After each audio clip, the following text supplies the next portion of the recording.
the Wofford game, I'm going to show you some clips. The Wofford game is kind of what we're striving to be consistently. We had great balance inside and out. Our defense was solid. Our defense still is second in the conference going into our game against App.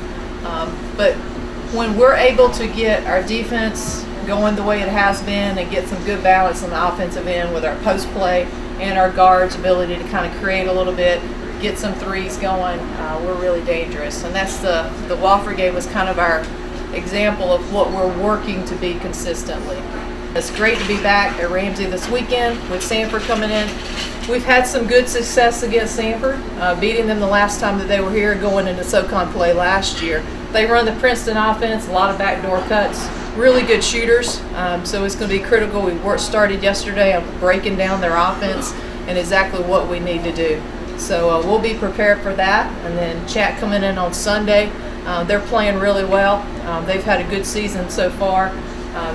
They've beat Tennessee early in the year. They beat Alabama. They've got a big inside presence with Dewart, which you may remember from, she was at App and now is transferred to Chattanooga. So she's going to be a handful.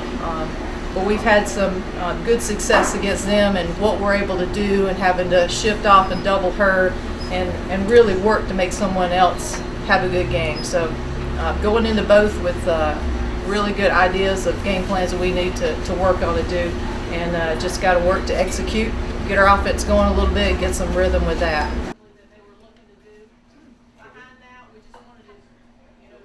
We're having a lot of fun coaching this basketball team. We got some guys that are highly motivated. They want to be a good team, and I think you need to understand with all the road games we had earlier and some of the competition we had as a coach, a big part of what we do early on is obviously you're always working to get better, and that's a major part of my approach in coaching is that day-by-day approach that we come to the floor every day with a great attitude.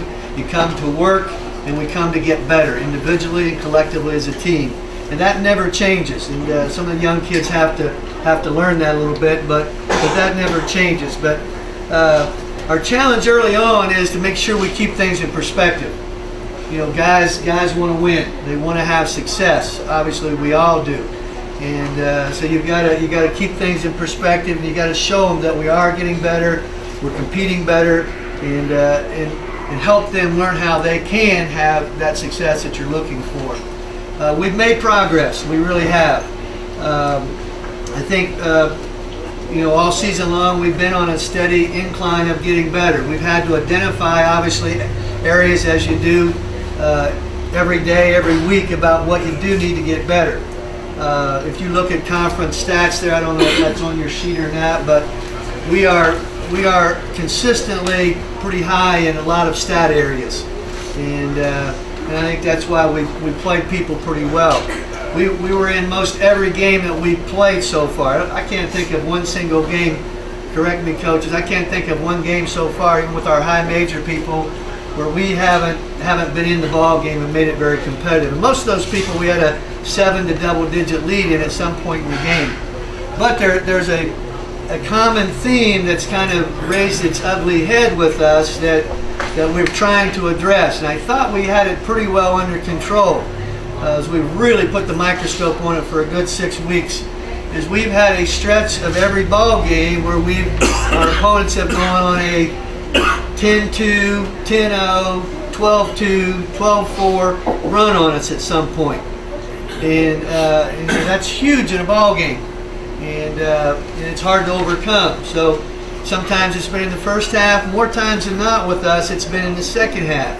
I really like our athleticism. I think we're one of the more athletic teams in the league. I like our length, and I like our toughness at some positions.